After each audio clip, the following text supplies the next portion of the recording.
90.7 KPFK, Los Angeles. Russia, if you're listening. Macho, random, political, outrageous, philosophical, analytical, passionate, hidden sunsets, roadkill cooking tips, open-minded, swordsman, bent, resolute, chocolate, bushwhacker, belt buckles, investigative, companion, fearless. Call in, piercing the cloud of mainstream entertainment. It's the Carrie Harrison Files. Don't forget to sign up for our newsletter at carrieharrison.com, carrieharrison.com, C-A-R-Y. There you're going to get a transcript of this entire show, plus access to clips and stuff we simply, we no longer could do on the radio. And that's our newsletter at carrieharrison.com. Well, you, me, the weary, tax-paying, democracy-clutching audience, today we're going to delve into the charming saga of the richest man on the planet. Social Security is the biggest Ponzi scheme of all time. Right, explain that. Oh, so, people pay into Social Security, and the money goes out of Social Security immediately, but the obligation for Social Security is your entire retirement career. So you're paying you're paying a man who gobbles up government contracts with one hand while strangling that same government with the other. Yes, guess who I might be talking about? Elon Musk, the celestial swindler, the oligarch extraordinaire, the man who'd sell you a ticket to Mars but can't keep his own Teslas from auto-immolation. And yet, despite his cartoonish villainy, your elected representatives still shovel public money into his bottomless pit of corporate welfare like devout worshipers feeding a golden calf. You see, Musk has built an empire not just on rockets and electric cars, but on the unshakable belief that the rules simply don't apply to him. He rakes in billions, I sound like the president, right? Billions from federal contracts, then turns around and declares that the government is the enemy. Like a house guest who raids your fridge and clogs your commode, and then lectures you on the virtues of self-reliance. He's not just another billionaire padding his wallet with public money. He's actively working to dismantle the institutions that made his success possible in the first place. Now, I wish I could just stop and let it all soak in for about 3 minutes, but dead air is like the Democratic Party, and we don't need any more listless, spineless, meaningless nothingness while the bulldozer rolls over 280 million of us. Pissed? You bet I'm pissed. What in the diddly frig does it take to get impotent crustaceans like Chuck Schumer, who represents the entire Democratic Party in the Senate? What does it take for him not to rubber stamp all the Zeke Heiling? Why in God's name would he work hand in hand to gut agencies, silence critics, and tilt the scales ever further in favor of a sweaty oligarch? It really is, it's an impossible situation. But a government shutdown, well, at least that will always reflect on the president first, especially when he's convinced everyone he's a superhero, that he's flawless and the most brilliant, amazing, handsome, brilliant, best president ever, even better than George Washington. Plus, he says he loves flip-flops. Who knew? No one knew. Maybe it's because America is now in such a terrific and totally beautiful golden age that winter is hereby abolished and it's going to be summer all year round. Summer all the time, folks. Thanks to rising sea levels, we're going to have so much beachfront property that flip-flops will become the national shoe of America because you'll be wearing them and dealing with them all the time while everyone is totally winning, and it's going to be so great, so great. We're continuing to flip-flop on trade policy, which I think Americans are happy about. And we're going to use the tariffs, which we will implement, but maybe not yet, but maybe 50%, or maybe 25%, or 200%, or maybe even no tariffs at all. But we're going to use the tariffs. We're going to use them to take back everything that was stolen from us, and so much more. In addition, as of today, the illegal and totally unconstitutional boycott of Tesla will end, and every American homeowner will be required to purchase a Tesla so they can be totally great and live the American dream. Every American must buy a Tesla as of today, which are very affordable automobiles. They come at very affordable prices, but every homeowner will be required to purchase a Tesla so that Elon can continue to be able to feed his very, very big family. And boy, he spreads his seed even more than maybe immigrants, who I totally love, by the way. Does this sound like someone you know? But Elon is making a huge sacrifice, a very huge sacrifice, because he loves our country and wants to save our country. And he's doing it all for free, for nothing, just out of the goodness of his heart, because he's a patriot, even though he wasn't born here, and he wants America to succeed. Oh, I got another one later. And the other one came from just 2 days ago. At least right now, there are several judges who do not want, who do not want to see more of this and do want America to succeed. And they've stepped in to try to stop the lunacy. We can only hope that they feel vindicated in doing their constitutional duty, and that others are going to join them to empower even more judges to do as the founding daddies had intended. Otherwise, we're dealing with a billionaire so deeply entwined with government handouts that if the spigot were ever turned off, he might actually have to compete in the free market that he claims to love. But worry not, because today, our guest isn't here to swoon over rocket launches or sing odes to innovation. No, we're joined by Sunjeev Bery, a foreign policy analyst and human rights advocate whose work includes the ACLU, Amnesty International, the NRDC, and Rainforest Action Network. You've probably seen him on news networks, so he's here now to discuss an idea so revolutionary that it has lost the timid minds of most Democrats in Congress: cutting Musk off from the chapped nipple of his government trough. Sunjeev's here to discuss the new proposal for halting federal contracts with Elon Musk companies in a national campaign to get U.S. senators to block all taxpayer funding for the oligarch. Sunjeev Bery, I want to welcome you to the show. Thanks so much for having me, Kerry. It's great to be here. I really appreciate it. I love setting you up like that. You're just like an all-star superhero for us. Well, I think you're the superhero, leveraging your spotlight to help people who listen to you and watch your show figure out how to take action in this crazy, insane time that we're all in. So thank you. Well, I appreciate it. Let's just jump right on into it, because this is what's on everyone's mind, Sunjeev Bery. Why do you think the Democratic Party has been so reluctant to use legislative power against Musk, despite his open hostility to democracy? I mean, this is a huge question that has a lot of us scratching our heads. It seems quite obvious, man. Just having Elon's image on screen is giving me heart palpitations. But it's the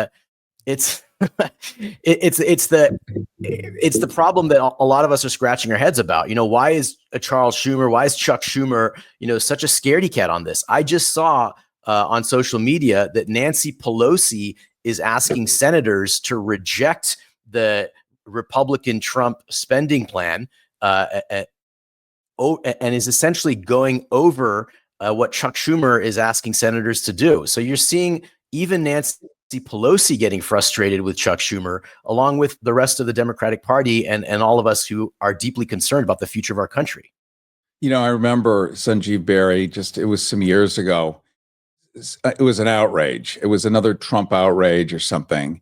And Chuck Schumer looked at the cameras, pulled his half-lensed eyeglasses down to the end of his nose. If he'd had pearls, he would have clutched them and said, "I'm terribly disappointed." I mean, it was such an outrage. Disappointment doesn't even touch it. Let me describe disappointment. Disappointment is when your summer house in Nantucket has sheets on the guest bed that the maid forgot to change. That's disappointing. This stuff is orgasmically outrageous. And thank God Nancy has risen out of her corpse-like body once every 15 years to do something, because this is the inflection point, Sunjeev Bery. SpaceX valued at $350 billion, largely thanks to government contracts. How much of that valuation do you think is actual innovation, and how much is political favoritism? I mean, with both Tesla and SpaceX, it's the sort of mystique that Elon Musk has built over the years that enables them to be valued not based on what they're actually delivering, but what people hope or imagine or fantasize that these companies will produce in the future. And so that's why we're seeing Tesla stock collapsing, even in the 24 or 48 hours after Trump decided to turn the White House into a car dealership. I mean, the simple fact of the matter is that reality is catching up, right? I mean, that's I'm what it only is. Like laughing I because in it's my true. mind, no, it's true. I mean, and I started thinking like maybe the action we all need to launch is to just bring our used cars to the White House for a trade-in, because that's the level of chintziness that this White House is going for. But the bottom line is it's not working, right? Tesla stock are continuing to go down because people don't want to buy them. And not just people in the US, but people in Europe. And it goes even further than that. I saw a headline recently that the city of Baltimore is backing away from a prior plan to buy Tesla vehicles. And that's where the rubber hits the road for all of us. In my original piece that in The Intercept, I wrote about blocking federal contracts for SpaceX and Tesla. But it turns out we can do this at the state and local level as well. If people at the local level, in city councils, at the state level, in state legislatures, at the county level, push for their governments to commit to not buying Teslas, to not buying Starlink from SpaceX, we will crush Elon Musk's wealth and we will send investors fleeing.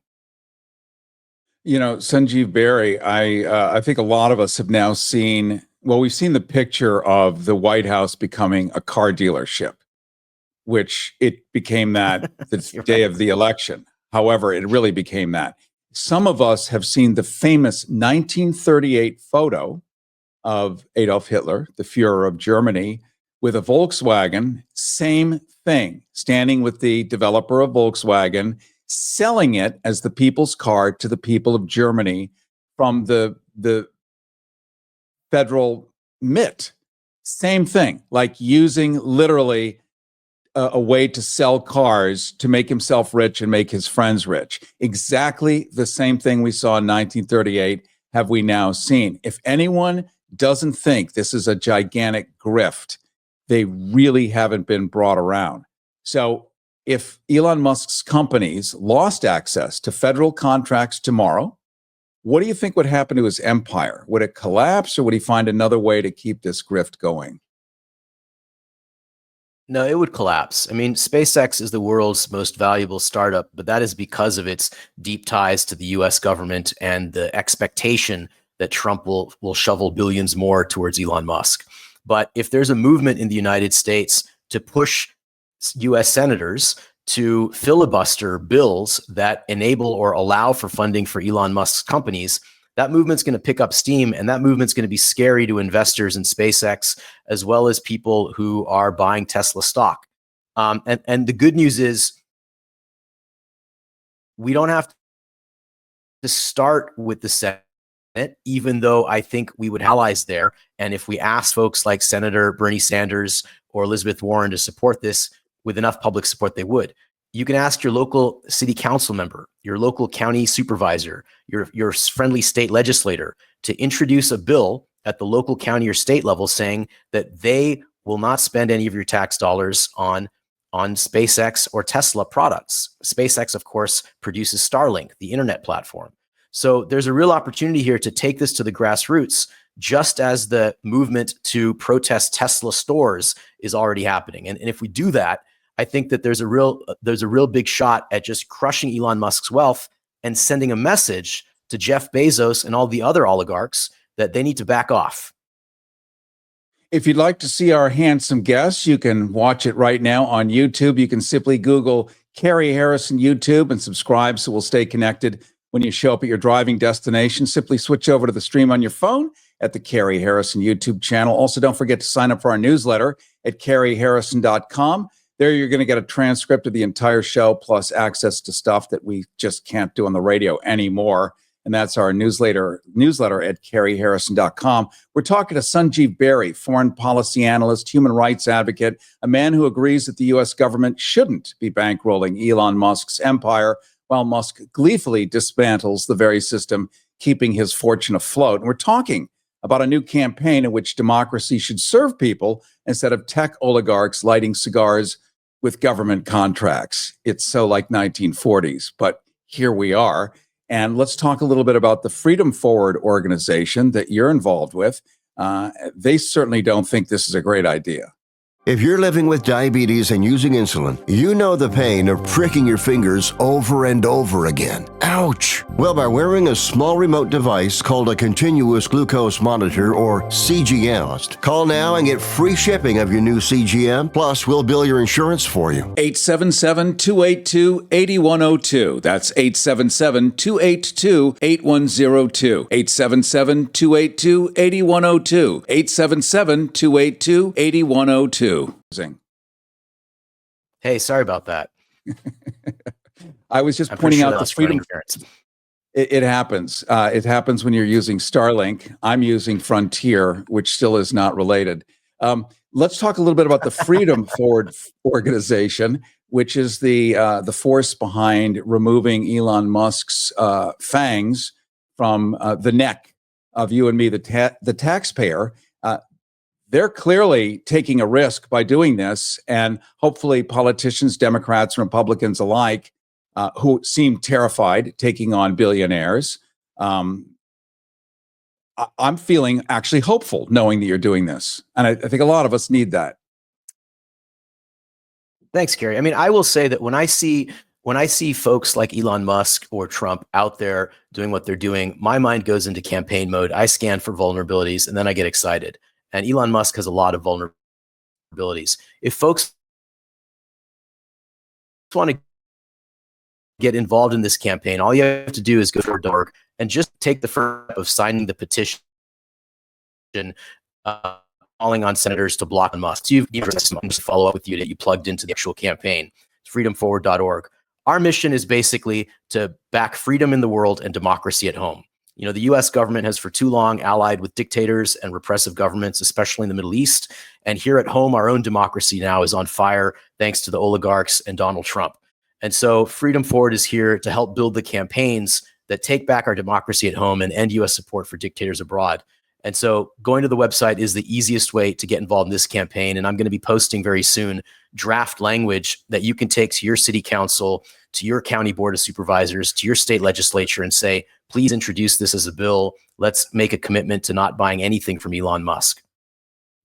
Sunjeev Bery, you've mentioned that a filibuster could be used to block funding to Musk's companies. What would it take for that to actually happen? Do you see any senators willing to take that stand? You did mention a couple, Bernie, Elizabeth Warren. Do you think a filibuster could actually work here? From Chuck Schumer's dance these days, he's behaving in a very cowardly fashion. So we would need other senators to step up. And I think they're more likely to do that as they hear from people across the country that we're sick of our tax dollars funding an egomaniac like Elon Musk while he sets fire to the rest of the federal government, all the parts of the federal government that help, keep us healthy, financially secure, safe, all of the services that help us as a country through our tax dollars, through our earnings. He's setting fire to all that. And I think that senators will pay more attention as we take this up and bring it to them.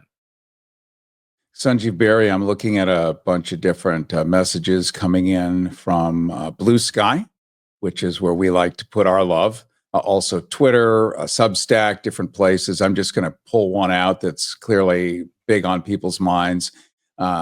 Somebody is asking that Musk has spent $250 million supporting Trump. What kind of return on investment has he gotten so far?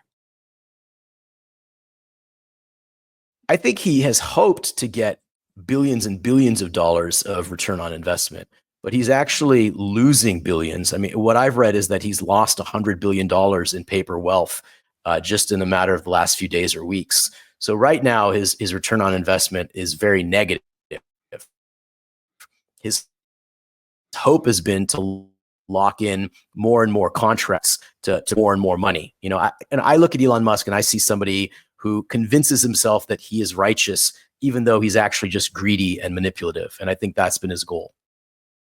If this were the Obama administration and there were even one cabinet member, or let's just say not hired non-government employee that went in with a chainsaw and started tearing apart the federal government with thousands of conflicts of interest, including the president, people would have said something. But I guess this is what it looks like, using the F word that I dare not say on the radio, where we're under a crypto authoritarian. It's not even crypto. but it is what it is. Speaking of crypto, you know, I mean, I look at Trump as somebody who doesn't have any long-term game plan other than bringing more cash into his pockets, whether it's attempting to ethnically cleanse Gaza and turn it into a resort, or just taking as much money as he can via his crypto scams or from Elon Musk. Like, he doesn't really care about anything. Even his base, I don't think appreciates the depth to which he just doesn't care about anything, including them. And so, taking Elon Musk's money and allowing Elon Musk to do whatever the heck he wants, I don't think Trump cares. I think Trump just likes spectacle. He likes headlines. It's the only thing he knows how to do. And he has no concept of how to actually govern or build or create anything. We're now seeing judges stand up and enforce their constitutional obligation. We have a couple of them so far. I mean, I think we've had 3 or 4 now in toto over the course of weeks. I'm hoping that other ones will feel that they've got some support at their back. Like, I'm not the only one seeing the obvious, that there are others like me, and that our Constitution is actually strong enough to withstand this. You're in the business of looking at other governments, other groups of people, other systems like this that have unfolded fully and matured. This one has not yet.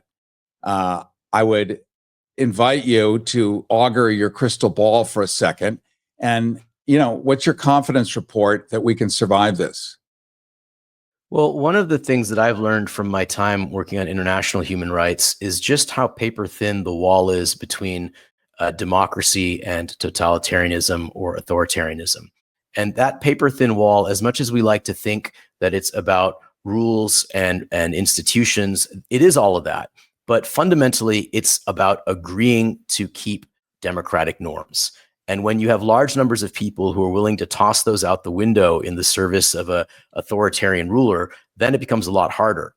The good news is that if enough of us prevent that from happening by standing in the way, and it only takes a few percentage points of a population to block authoritarianism. It only takes a handful of percentage points to shut down the system, a percentage of the population.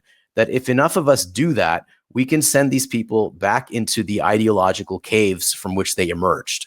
And that means making it clear that the billionaires who are willing to compromise and sell out free speech, sell out, our basic institutions, sell out an independent judiciary, that they have everything to lose, because they still depend on customers and citizens and voters. And when we turn our backs on them, their power collapses. So I guarantee you that Bezos, Zuckerberg, all of these folks are watching the Tesla stock collapse, are watching the mess that Elon Musk is making for himself and taking notes. And so we have to make it as big a mess as possible, and really set a goal, I think, of completely breaking Elon Musk's empire. And once we do that, and just moving in that direction, as we move in that direction, we're going to send a signal that we're willing to fight back and fight hard to protect our democracy against those who only care about their naked, self-interest and wealth. I remember a few years ago talking to an expert on GMOs, genetically modified organisms, which is ubiquitous in our food supply here. Mexico, early on in the game, when Trump became president, decided that they would no longer carry GMO corn.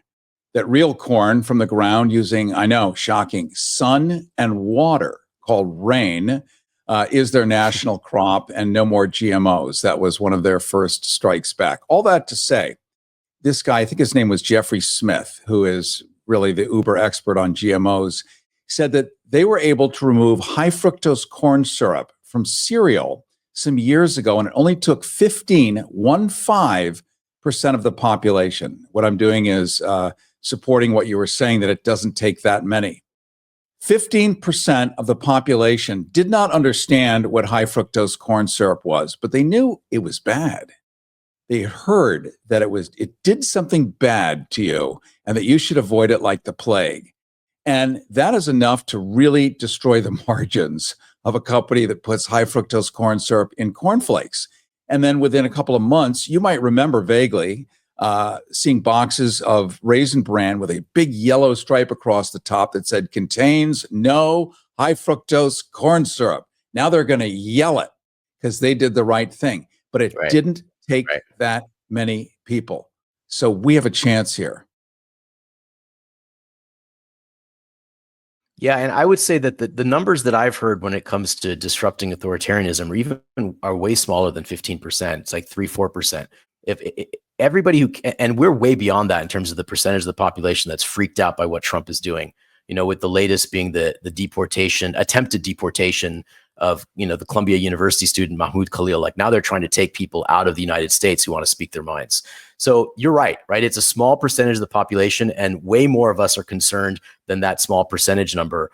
And if all of us just flex our muscle a little bit, this whole regime comes tumbling down. But we have to do it, right? We have to move beyond complaining. We have to move beyond simply, expressing anger to each other, and actually flex our muscles. Ask something of the people in power who are supposed to represent us, and go beyond that and actually directly disrupt the power and wealth of those who are driving this currently horrific direction that our country's in.